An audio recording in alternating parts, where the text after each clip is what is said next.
শুভ সকাল বন্ধুরা, তোমরা সবাই কেমন আছো? আশা করি বেশ ভালো আছো এবং সুস্থ আছো। আমিও মোটামুটি বেশ ভালো আছি এবং সুস্থ আছি। তো আরেকটি নতুন ব্লগে সবাইকে জানাচ্ছি অনেক অনেক ভালোবাসা জানিয়ে আজকে আরেকটি নতুন ব্লগে সবাইকে অনেক অনেক ভালোবাসা। এই ব্লগটি ছিল সোমবার দিন, আর যেদিন ছিল আমাদের বাপের বাড়ি যাওয়ার ডেট। তো সেই দিনের ব্লগ।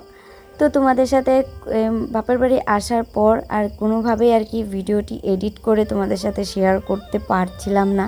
তোমরা জানো অনেক দিন পর বাপের বাড়িতে আসলে কীরকম লাগে, তখন আর মোবাইলটা হাত দিব না, সবার সাথে কথা বলবো, এই নিয়ে টাইমটা কেটে যাচ্ছিল। তারপরে আর মাঝখানে তো একদমই দুদিন ভিডিও দিইনি। তো যাই হোক, আমরা তো সোমবার দিন রাত্রেবেলা গাড়িতে উঠেছি, একদম মঙ্গলবারে এসে পৌঁছালাম। তো যাই হোক, সকাল থেকে তো সংসারের সমস্ত কাজবাজ তো করতেই হবে। যাব আমরা রাত্রে, কিন্তু সংসারের কাজগুলো তো সকাল সকাল করে নিতে হবে, তাই না? আর সংসারের কাজের পাশাপাশি সমস্ত কিছু পরিষ্কার পরিচ্ছন্নভাবেও কিন্তু করে যেতে হবে, যেহেতু অনেক দিনের জন্য যাব। তো ঘরদুয়ার পরিষ্কার না করে গেলে সেটা আবার দেখতেও ভালো লাগবে না, আর নোংরা হয়ে থাকবে। তার জন্য কিন্তু সকাল সকাল আজকের ব্লগটি রান্নার থেকেই শুরু করলাম। তো সকালবেলা তো উঠে সকালবেলা ঘরদুয়ার ঝাড় দিয়ে সকালের চাটা খেয়ে নিয়েছি। আর তোমাদের দাদাভাই তো কালকে এসেছে, আর তোমাদের দাদাভাইয়ের জন্য একটা সুন্দর সারপ্রাইজও আমি রেডি করেছি আর কি দিব। সেটা পরে দেওয়ার কথা ছিল, যেটা আমাদের অ্যানিভার্সারিতে দেওয়ার কথা ছিল, কিন্তু সেটা আর কি আগেই দিতে হবে। জানি অ্যানিভার্সারিতে ও থাকতে পারবে না, তার জন্য আমার কিন্তু আগেই দিতে হবে। তো তোমাদের দাদাভাইকে বলেছিলাম বাজারে যেতে, তো বাজার থেকে ওই যে পান নিয়ে আসলো, আর সকালবেলা কিন্তু চিকেন নিয়ে আসছিলো। তারপরে পানের কথা বলেছিলাম, যেহেতু আমি বাপের বাড়ি যাব, তো পানটা শেষ হয়ে গেছিলো, তো ওকে বললাম পান নিয়ে আসার জন্য। তো পান নিয়ে আসছে, তারপরে জর্দা এসব নিয়ে আসছে।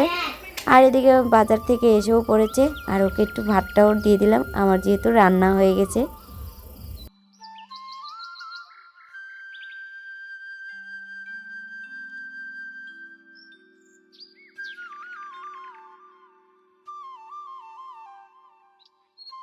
তোমাদের দাদাবাবু ভাত খেয়ে নিয়েছে, আমিও ভাত খেয়ে নিয়েছি, যেহেতু সব কিছু ধুয়ে পরিষ্কার করে রাখতে হবে। তো আর এদিকে দেখো স্ট্রবেরিগুলো দেখছিলাম, তোমাদের দাদাভাই দেখাচ্ছে আমাকে, দেখো অনেকগুলো পেকে গেছে। তো ওই দিন আগে যে তোমাদের ব্লগে দেখিয়েছিলাম যে তোমাদের দাদাভাই একটা গোলাপ গাছ আনিয়েছিল ভুটান থেকে, তো সেটার করেই আসছে, সেটা আমি দেখিনি। তো তোমাদের দাদাভাই গিয়ে দেখেছে, তো সেটা দেখাচ্ছে, তো আমিও দেখে নিচ্ছি বারান্দার থেকে। জুম করে দেখছিলাম, সেটা আর কি দেখা যাচ্ছিল না। তারপরে আমি কিন্তু আবার গিয়ে দেখলাম, পরে দেখলাম 3টা করে আসছে। ও দেখেছে একটা, আমি দেখেছি 3টা। তো যাই হোক, ফাইনালি তো তোমাদের দাদাভাই খাওয়া দাওয়া করার পরে আমি ওকে বললাম যে তোমাকে একটা সারপ্রাইজ দিব, তুমি কিন্তু আমাকে কিছু বকাবকি করবে না, যেহেতু অনেকটা বড় আর কি টাকার অ্যামাউন্টের ব্যাপার। তো সেটা আমি বলেছি, তুমি আমাকে কিন্তু বকা একদমই দিবে না। সেটা আমার পরে দেওয়ার কথা ছিল, যেহেতু তুমি থাকবে না তাই কিন্তু আমি আগেই দিচ্ছি। তো ওকে বলছি তুমি চোখ বন্ধ করো, ও বন্ধ করছে। তারপরে ওকে দিলাম, তো ও ডাউট করে ফেলেছে, যেহেতু আমি অনেক দিন আগে ওকে বলেছিলাম যে ওকে এটা দিব। তো ফাইনালি ও ডাউট করেই ফেলেছে। তারপরে ওকে দেখো রিয়াকশানটা, ও ভয় পেয়ে গেছে, যেহেতু এখন জানোই তোমরা সোনার দাম আকাশ ছোঁয়া। তারপরেও আমি ছোট্ট একটা জিনিস ওকে দিলাম নিজের তরফ থেকে, যেহেতু ও আমাকে আমার জন্য অনেক কিছু করেছে, আমি ওকে কিছুই দিতে পারিনি। তো সেটা আমার স্বপ্ন ছিল এটা, যে ওকে আমি এটা করে দিব, যেহেতু অন্য অন্য কিছু ওর কোনো ইচ্ছেই নেই, বা এটারও কোনো ইচ্ছে ছিল না, সেটা আমি দিয়েছি ওকে। তো বললাম রূপোরটাও আমি কিছুদিন আগে ওকে ছিঁড়ে গিয়েছিল আগেরটা, তাই রূপোরটাও কিন্তু গড়ে দিয়েছিলাম, মানে বানিয়ে দিয়েছিলাম। তারপরে এখন এটা দিলাম, ও পড়তে চায়নি। তারপরে অনেকটা খুশি। তো যাই হোক, অনেক খুশি দেখে আমারও ভালো লাগছে। তো বলছে আমি পড়ে থাকবো না, আমার ভয় করে যদি হারিয়ে যায়। আমি বললাম ধুর, ভালো করে লাগালে কেন পড়বে। তো যাই হোক, অনেকটা বেলার পর শেষে আমি ব্যাগ গুছাতে লাগলাম বিকাল। তো আগের দিন রবিবার ছিল, রবিবার দিন গুছানোর কথা ছিল, তাই গুছাতে পারিনি। Hello everyone, welcome to back to my channel Mamoni's blog. আশা করি তোমরা বেশ ভালো আছো এবং সুস্থ আছো। আমিও তো বেশ আজকে ভালোই আছি, অনেক আনন্দেই আছি, অনেক দিন পর বাবার বাড়ি যাচ্ছি। তো তো এদিকে দেখো সমস্ত কিছু নিয়ে বসে পড়েছি গুছগাছ করার জন্য। আর এখন বিকালে এই যে 4টা বাজে, আর আমরা বাড়ির থেকে বের হবো 6টায়। আর তোমাদের দাদাভাই গিয়েছে আমার দোকানে, যেহেতু এমনি কোনো লক করা নেই সেটা লক করতে গিয়েছে। আর মনে হয় কোনো একটা কিছু ভুলে হয়তো কারেন্ট তার ফার নামানো টামানো আর কি, কারেন্টের সেগুলো যেগুলো হ্যান্ডেল নামানো সেগুলো মনে হয় নামাই নেই। তো সেটাই আর কি দেখতে গেছে, ভালো করে দিয়ে আসবে, মানে ঠিকঠাক করে দেখে চলে আসবে। আর আমি বসে পড়লাম গুছগাছ করার জন্য, গুছিয়ে নিচ্ছি। তারপরে আদার যে কাজগুলো আছে রেডি হওয়া, তারপরে খাওয়া দাওয়া সেরে যাব, তাতানকেও খাইয়ে নিয়ে যাব, যেহেতু সারা রাস্তা মানে পুরো রাতটাই কাটাতে হবে গাড়িতে, যেহেতু আমরা রাত্রের গাড়িতে যাচ্ছি। তো রাত্রের গাড়ি তো আমি সকাল গিয়ে মনে হয় আমরা 9টার দিকে বাড়ি পৌঁছাবো, 9টা 9:30টার দিকেও হয়তো পৌঁছাতে পারি বাড়িতে। তো জানি না, গাড়ির ঘোড়ার ব্যাপার। তো এখান থেকে গুয়াহাটি পর্যন্ত যাব, সেখান থেকে গাড়ি আবার চেঞ্জ করে অন্য লোকাল ট্রেনে যেতে হবে। তো ডাইরেক্ট ট্রেনটা পাইনি, তার জন্য আমরা ওই গুয়াহাটি পর্যন্তই রিজার্ভেশন টিকিট করেছি। আর ওখান থেকে লোকাল প্যাসেঞ্জার ট্রেনগুলো আছে না, সেখানে ট্রেনগুলোতে যাব। তো এখন ঝটপট করে গুছিয়ে নিচ্ছি, বেলা অনেকটা হয়ে গেছে, মানে টাইম অনেকটা হাতে কম, প্রায় আরও 2 ঘন্টা সময় আছে। এটার মধ্যে খাওয়া দাওয়া করতে হবে, ব্যাগপত্র গুছাতে হবে, প্লাস তাতানকে খাওয়ানো, আমরা রেডি হওয়া, সমস্ত কিছু এই 2 ঘন্টার মধ্যে কমপ্লিট করতে হবে। ঘড়ির কাঁটা দেখো প্রায় 4টা বাজে। তো চলো এবার ঝটপট করে গুছিয়ে নিচ্ছি, দেখতে থাকো। আশা করি বেশ আজকের ব্লগটি তোমাদের খুব ভালো লাগবে। সকালে রান্নাবান্নাতেও কি করলাম তোমরা তো দেখিয়েছো, রান্না দিয়ে করলাম। আর সমস্ত সংসারের কাজগুলো তো তোমাদের সাথে আজকে শেয়ার করিনি। আমি ভাবি আজকে মানে ক্যামেরা নিয়ে ছুটি নিই, তো যদি ছুটি তাহলে অনেকটা দেরি হয়ে যাবে। ওইদিকে তোমাদের দাদাভাই যেহেতু নোংরা জামা কাপড় নিয়ে আসছিলো, সেগুলো কিন্তু সকাল সকাল কেচে দিয়েছি। সেগুলো প্রায় যে সকালে কেচে দেওয়াতে কিন্তু শুকিয়েও গেছে। এখন সেগুলো তুলে নিব, এগুলো ব্যাগটা আগে রেডি করে নিই তারপরে। তো দেখতে থাকো।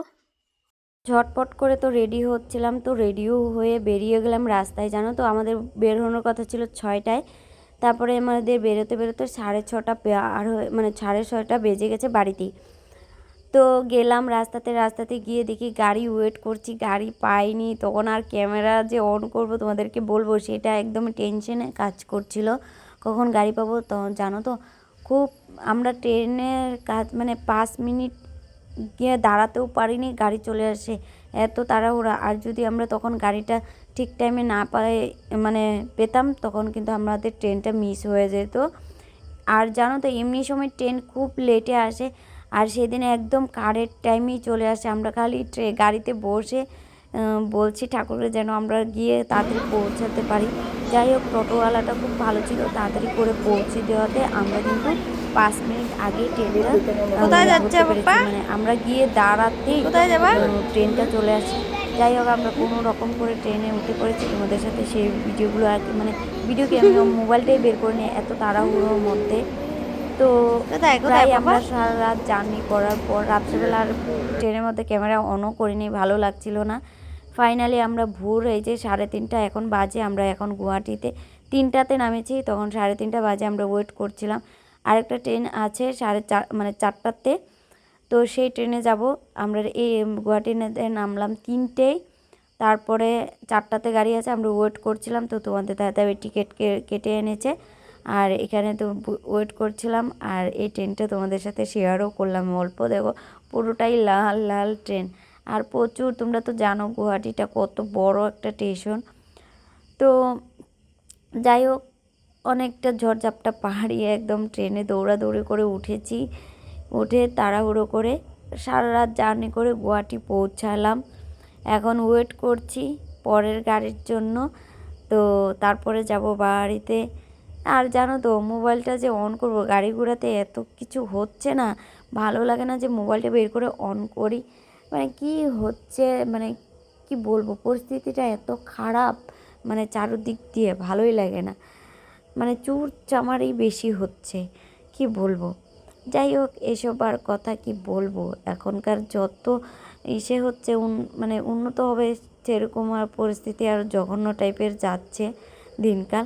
তো আমরা এখন একটু মুখ ধুয়ে এখন একটু খাবো কফি, একটু খেয়ে নেবো, চাটা খেয়ে নেবো স্টেশন থেকেই। তো তোমাদের দাদাভাইকে বললাম আমি বললাম যে তুমি যাও একটু চা কফি নিয়ে আসো, একটু খেয়ে তারপরে ওই ট্রেনটা ধরবো। তারপরে একটু কফি খেয়ে নিলাম, একটু মুখ টুক ধুয়ে পরিষ্কার হয়ে। আর এদিকে তোমাদের সাথে শেয়ার করছি, দেখো তো এত ভোর দিকে কত লোকজন বসে আছে। আমরা তো ছিলাম 2 নাম্বার প্ল্যাটফর্মে, আর অন্য তো আরও কি বলবো, অন্যান্য প্ল্যাটফর্মে তো অনেক লোকজন ভর্তি।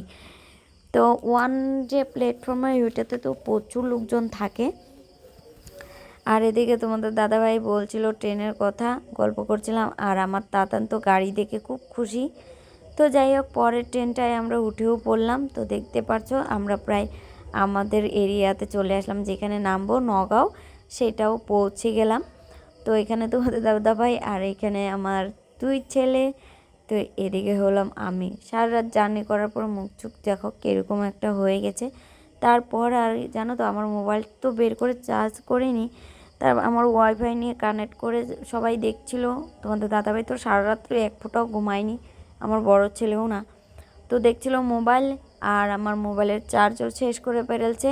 তারপরে কোনো ভিডিও নিতে পারিনি, মোবাইল হয়ে গেছে অফ। তোমাদের দাদাভাইটা অন ছিল, আমি কিন্তু ওর মোবাইল দিয়ে করতে পারতাম, করিনি। যাই হোক, তো আজকের ব্লগটি এই পর্যন্তই। তো কেমন লাগলো আমার ভিডিওটি তো তোমরা অবশ্যই জানিও, আর ভালো লাগলে অবশ্যই চ্যানেলটিকে সাবস্ক্রাইব করে পাশে থেকো। তোমাদের ভালোবাসা পেলে আমি ভিডিও বানানোর উৎসাহটা পাবো। তোমরা সাপোর্ট করলেই কিন্তু বেশ ভালো লাগবে, তো সাথেই থেকো। তো আজকের জন্য টাটা, পরে একটা দেখা হচ্ছে নতুন।